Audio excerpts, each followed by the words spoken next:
그녀의 입술이 읽어드릴 오늘의 이야기 재밌게 들어주시고 구독과 좋아요 꼭 부탁드려요. 서울 외곽 낡은 다가구 주택 2층 원룸으로 이사온 건 33 봄이었어요. 회사 근처라 출퇴근은 편했지만 집 자체는 솔직히 말해 별로였죠. 벽지는 누렇게 바랬고 계단은 조금만 올라가도 삐걱 소리가 났습니다. 그래도 혼자 사는 남자에게 필요한 건 그다지 많지 않다고 생각했어요. 잠만 잘 수 있으면 됐으니까요. 처음 집을 보러 왔을 때 3층 주인집 문이 열리더니 주인 아줌마가 내려왔어요. 윤이라고 해요.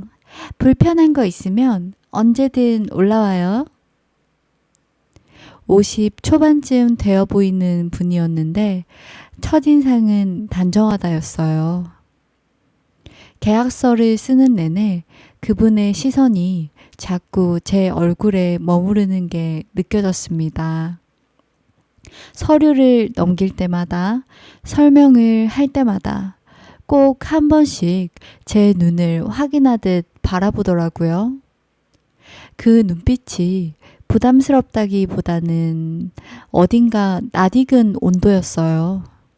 어린 시절 저를 키워준 이모가 가끔 그렇게 바라보곤 했거든요. 이삿날 짐을 들고 계단을 오르내리는데 3층에서 음식 냄새가 스며 내려왔어요.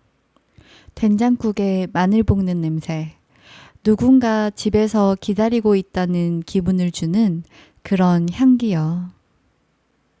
그때도 마침 윤희 아줌마가 문 앞에 서 있었어요. 힘들죠? 이따 짐 정리 좀 하고 올라와요. 김치하고 국 좀 나눠드릴게요.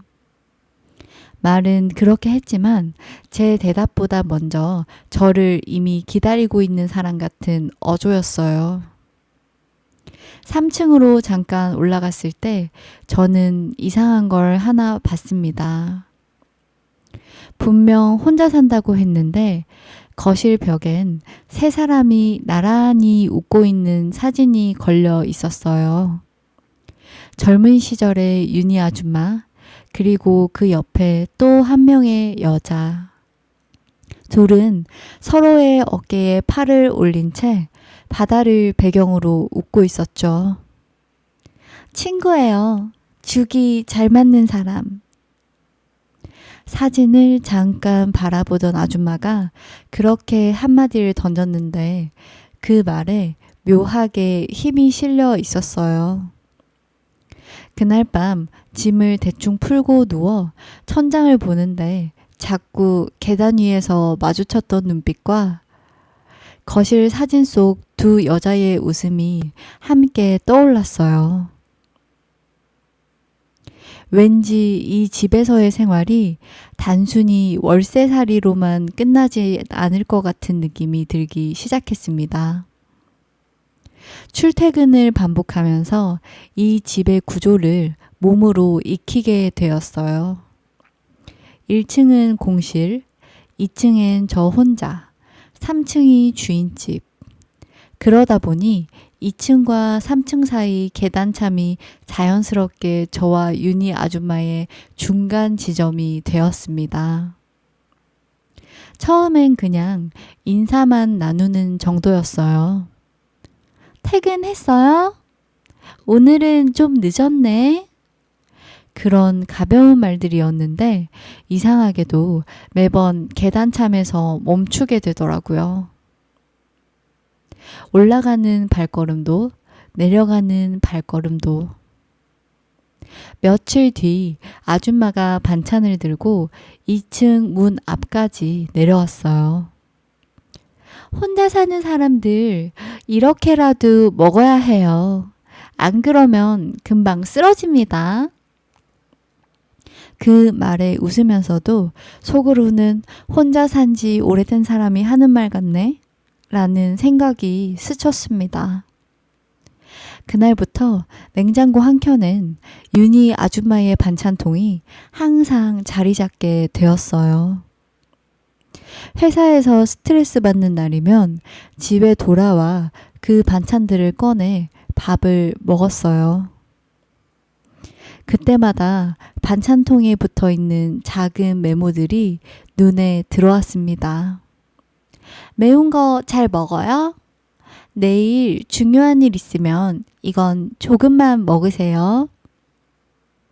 글씨체는 단정한데 문장 끝이 늘 조금 길게 늘어져 있었어요. 마치 말을 던져놓고 상대가 잡아주길 기다리는 사람처럼요.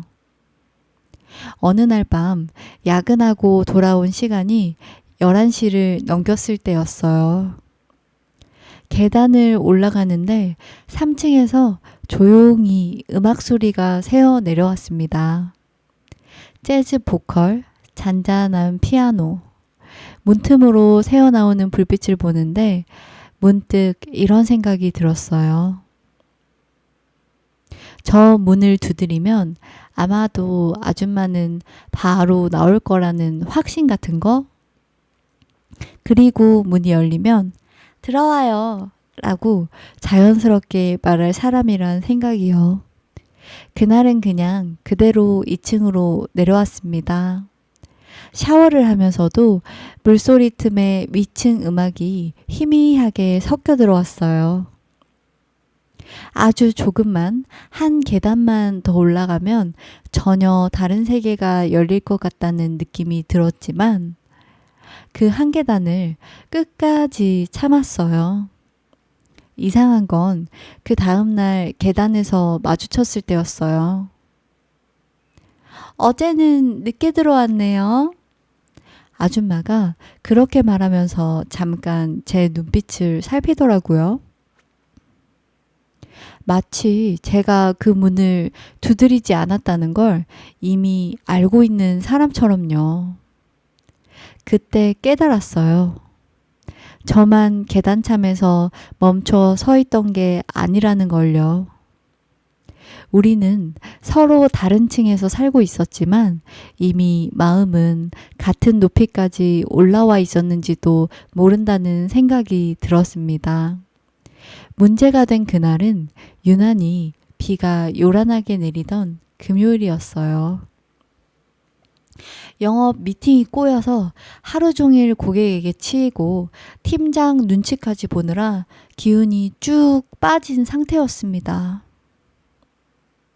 우산을 접으며 집 앞 편의점에 들어가 캔맥주를 집어 들다가 문득 생각이 들었어요. 오늘 같은 날 혼자 마시기엔 아깝다. 맥주와 간단한 안주를 사서 계단을 올라가는데 3층 문이 벌컥 열렸어요. 윤희 아줌마가 우산을 털며 들어오려다 저를 발견하고 그대로 멈췄습니다. 헤어샵에 들렀는지 평소보다 머리가 차분하게 정리돼 있었고 편한 옷차림인데도 어쩐지 평소보다 젊어 보였어요. 오늘은 일찍 들어오네요. 비가 너무 와서요. 아줌마는 어디 다녀오셨어요? 동네 친구 만나서 밥 좀 먹고 왔어요. 혼자 집에 들어오기 싫어서 괜히 천천히 걸어왔네요.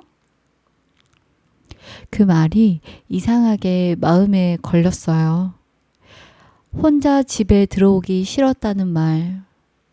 제가 방금까지 편의점에서 고민하던 감정과 너무 닮아 있었거든요. 그때 아마 빗소리가 제 용기를 조금 밀어준 것 같아요. 아줌마, 제가 먼저 불러 세웠습니다. 저 맥주 좀 샀는데요. 혼자 마시기 뭐해서 혹시 같이 한잔 하실래요? 순간 아줌마 눈이 살짝 커졌다가 금방 웃음기가 번졌어요. 지금 나한테 세입자가 데이트 신청하는 거예요?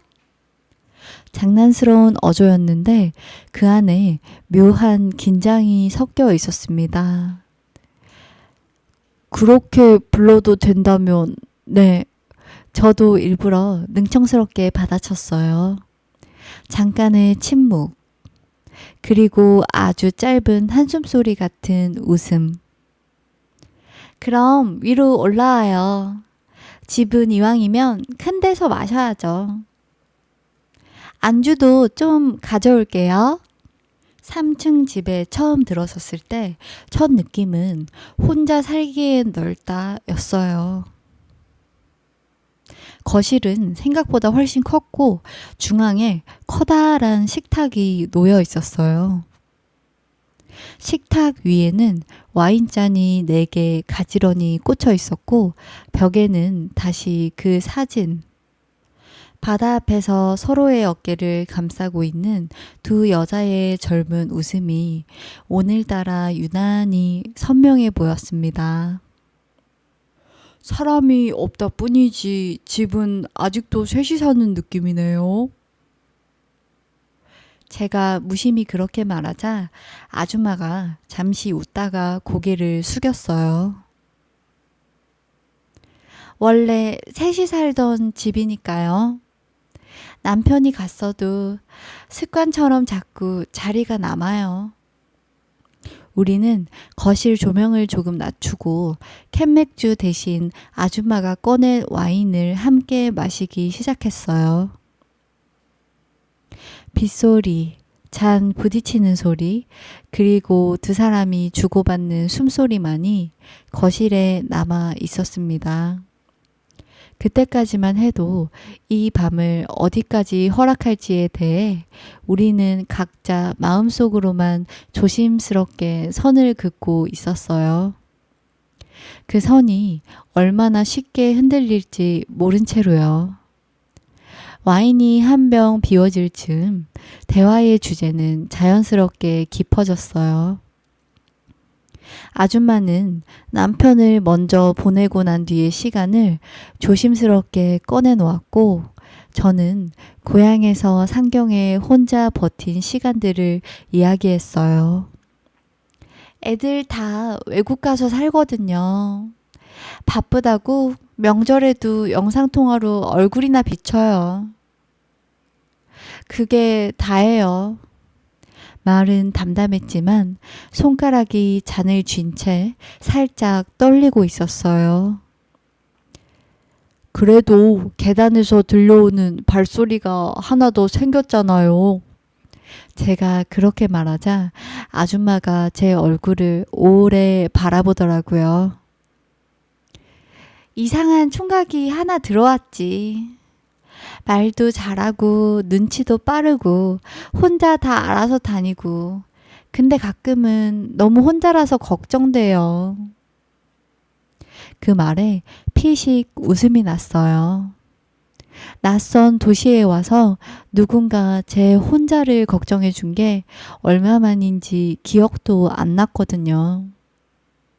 잔을 들이키고 내려놓는 순간 아줌마 손등이 제 손을 스쳤어요. 순간적으로 둘 다 멈췄습니다. 손을 뺄 수도 있었고 모른 척 웃어넘길 수도 있었어요. 그런데 이상하게 아무도 먼저 피하지 않았습니다. 이런 거 우리 하면 안 되는 거 알죠? 아줌마가 먼저 입을 열었어요.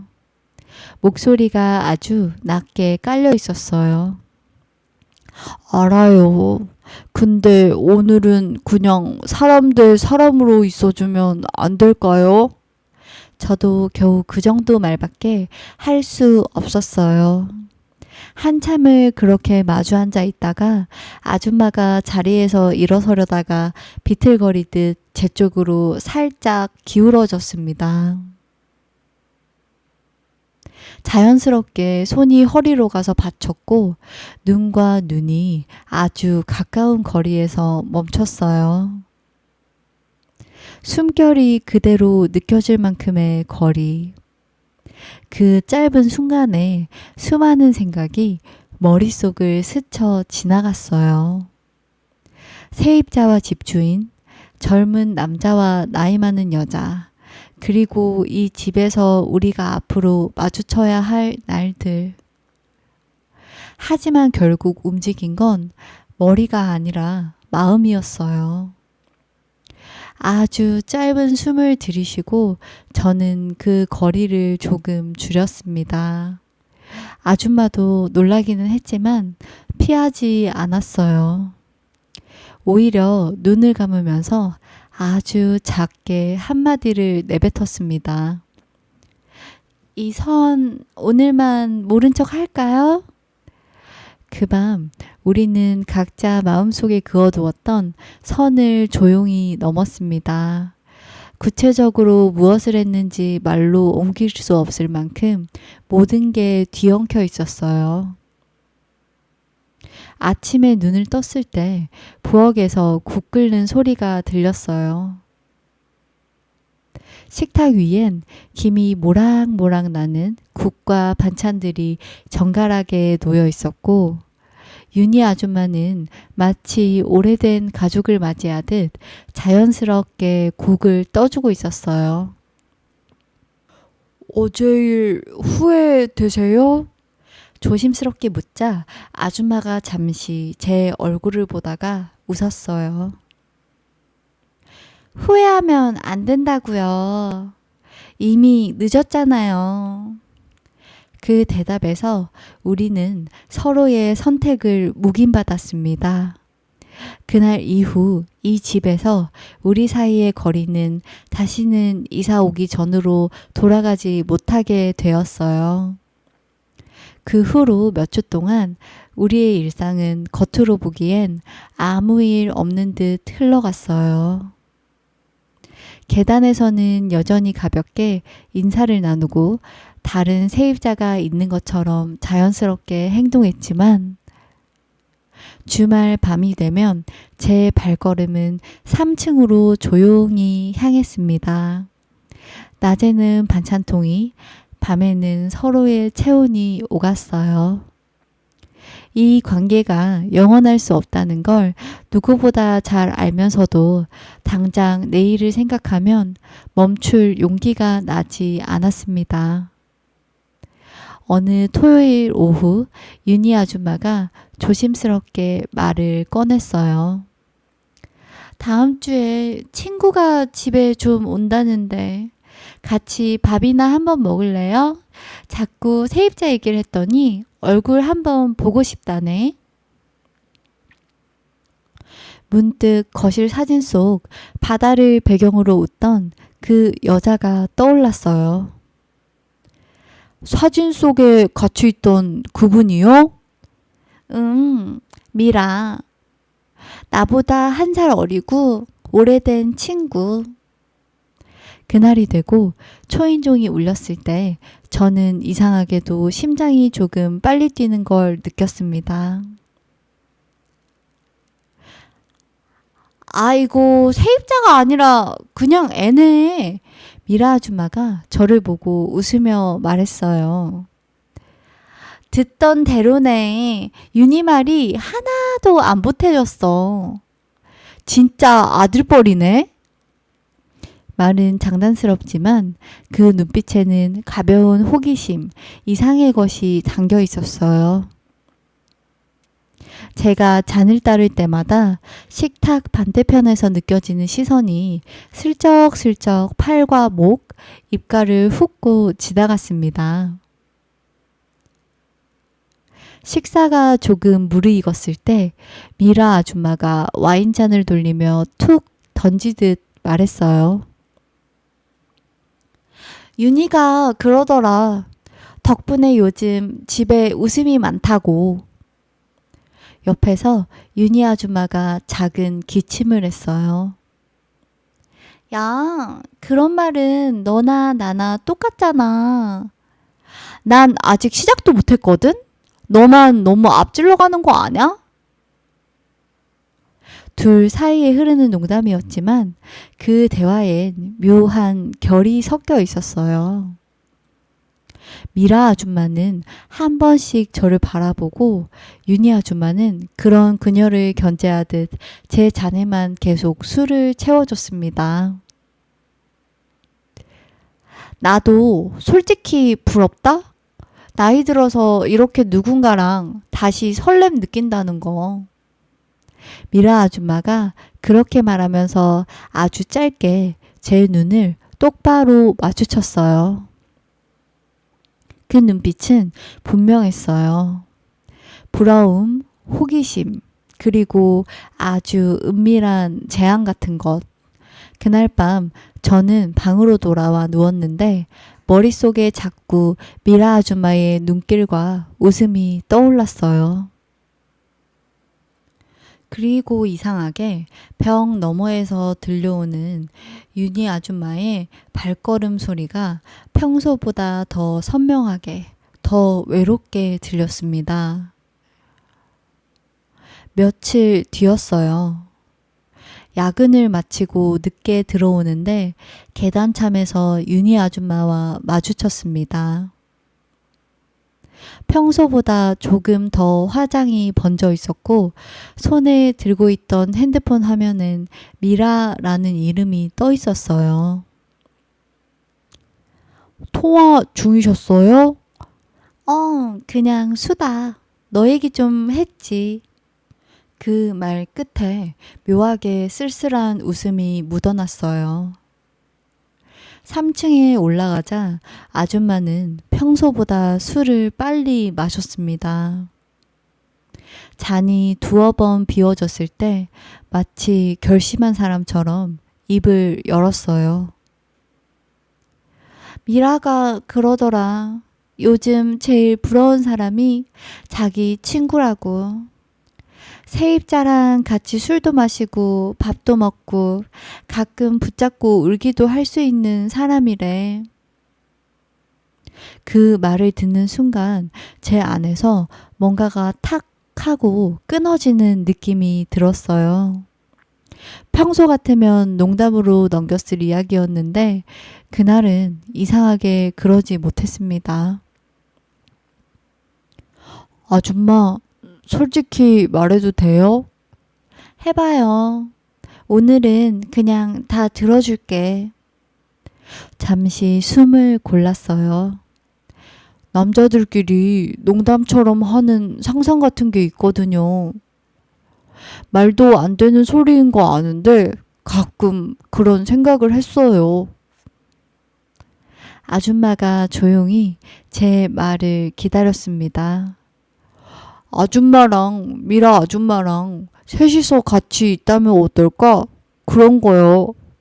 공기가 순간 아주 묵직해졌어요. 윤희 아줌마 표정이 굳더니 잔을 내려놨습니다. 그게 너네 말하는 그런 거야? 네, 알아요. 선 넘는 거고 말도 안 되고 아줌마한테 무례한 생각이라는 거. 스스로 말하면서도 얼굴이 화끈거렸습니다. 한참 동안 말이 없었어요. 벽시계 초침 소리만 또렷하게 들릴 만큼 긴 침묵이 흘렀습니다. 나도 들어본 적은 있어. 그런 이야기. 근데 그건 그냥 영화나 소설에서나 나오는 일인 줄 알았지. 목소리가 생각보다 차갑지 않았어요. 오히려 놀라울 만큼 침착했습니다. 싫으시면 잊어주세요. 그냥 술김에 한 헛소리라고 생각하시고요. 그렇게 말하며 고개를 숙이는 순간 손등에 따뜻한 감촉이 느껴졌어요. 아줌마가 제 손 위에 자기 손을 올려놓고 있었습니다. 넌 늘 솔직해서 문제야. 근데 이상하다. 뭐가요? 화가 나야 정상인데 화가 안 나. 그냥 겁이 나. 그날 밤 우리는 아무것도 결정하지 않았어요. 다만 말로 꺼내지 않았더라면 그냥 허공에서 사라졌을 상상이 이제는 분명한 형태를 갖추기 시작했다는 걸 둘 다 알고 있었습니다. 며칠 뒤 문자 한 통이 왔어요. 주말에 미라 온대요. 우리 그냥 밥만 먹을 수도 있고 아니면 그건 그때 가서 생각해봐요. 그 문장을 몇 번이나 다시 읽었습니다. 마침표 대신 붙어 있는 요의 끝이 묘하게 떨리고 있는 것처럼 느껴졌어요. 그 주말 3층 거실은 평소보다 조금 더 정돈되어 있었어요. 윤희 아줌마는 평소보다 조용했고 미라 아줌마는 반대로 더 밝게 웃고 있었어요. 오늘은 그냥 셋이서만 놀자. 다른 생각은 하지 말고. 미라 아줌마가 먼저 분위기를 이끌었어요. 우리는 사소한 이야기부터 시작했어요. 옛날 학교 이야기, 동네 소문, TV 프로그램 얘기까지. 겉으로 보기엔 그냥 흔한 주말 모임이었어요. 하지만 잔이 오갈 때마다 우리 셋 사이의 공기는 조금씩 달라졌습니다. 농담이 점점 솔직해지고 눈길이 머무는 시간이 길어졌어요.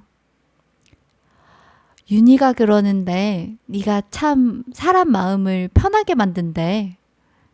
미라 아줌마가 말했어요. 저요? 응. 나도 오늘 처음인데 이상하게 오래 본 사람 같아. 위험한 느낌이야. 그 말을 듣는 순간 윤희 아줌마가 미라를 흘깃 쳐다봤어요. 질투라고 부르기엔 너무 미묘하지만 분명히 소유의 기색이 섞인 눈빛이었어요. 위험한 건 너지. 예전부터 남의 거 잘 넘보잖아. 장난처럼 주고받는 대화였지만 그 안에 깔린 진심을 저는 느낄 수 있었습니다. 술이 조금 더 돌자 미라 아줌마가 조심스럽게 제 옆으로 자리를 옮겼어요.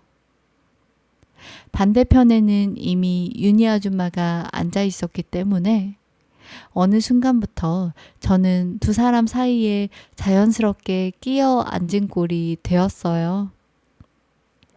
어깨와 어깨가 가볍게 스쳤습니다.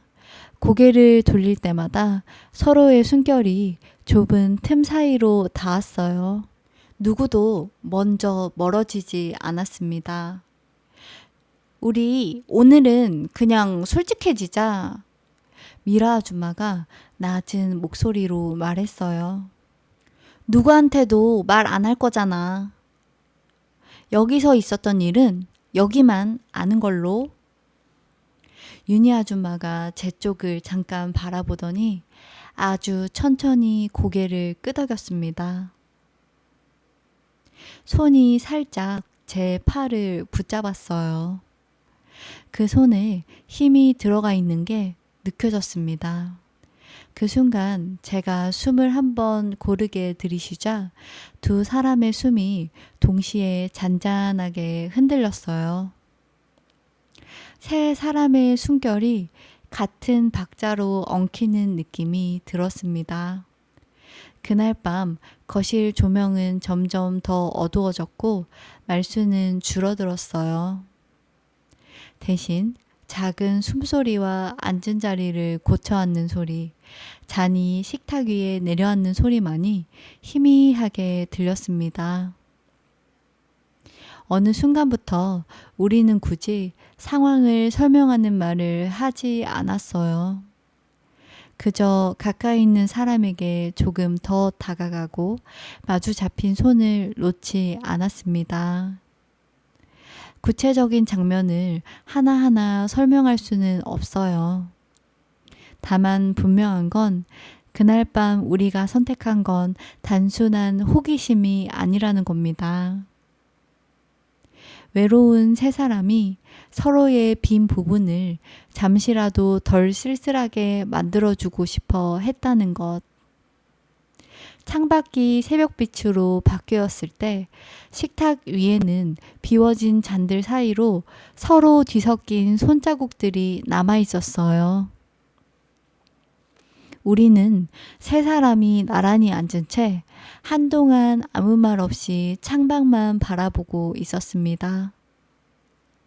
그날 이후 우리의 관계는 다시는 이전으로 돌아가지 못했어요. 겉으로 보기엔 여전히 평범했습니다. 저는 2층 세입자, 윤희 아줌마는 집주인, 미라 아줌마는 가끔 놀러오는 친구. 하지만 문이 닫히고 난 뒤 우리 셋만 남는 공간에서는 다른 규칙이 생겼어요. 대부분의 시간은 여전히 윤희 아줌마와 둘이 보냈습니다. 주말이나 쉬는 날 가끔 미라 아줌마가 합류했고 그럴 때면 거실엔 묘한 긴장과 안도가 함께 떠다녔어요. 질투가 전혀 없었다면 거짓말입니다. 가끔 두 사람이 서로만의 눈빛을 주고받을 때 제가 배제된 기분이 들기도 했어요. 반대로 제가 한쪽을 더 오래 바라봤다는 이유로 잠깐씩 서늘한 공기가 흐를 때도 있었고요. 그럼에도 이상하게 이 관계는 쉽게 무너지지 않았어요.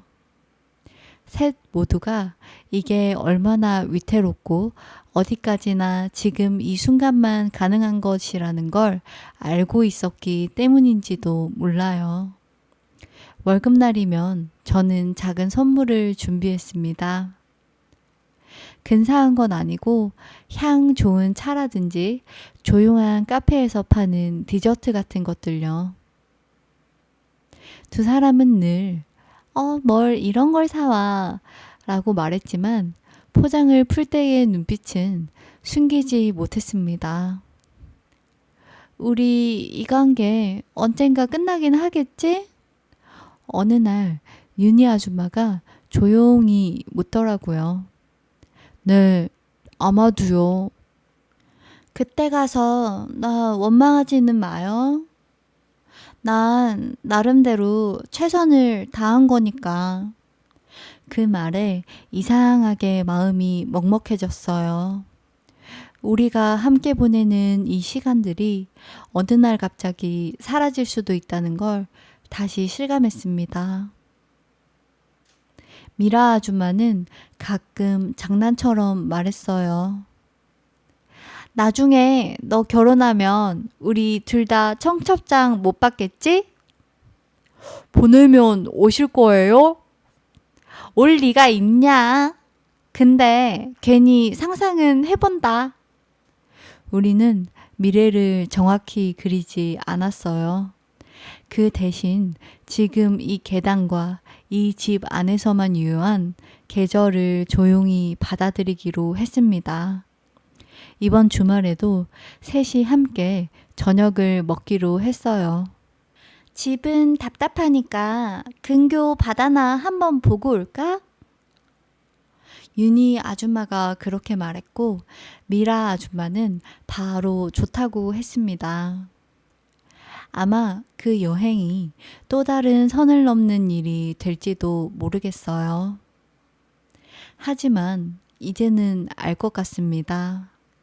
우리가 지키고 있는 건 세상이 정해준 규칙이 아니라 서로에게 다치지 않도록 하자는 약속이라는 걸요.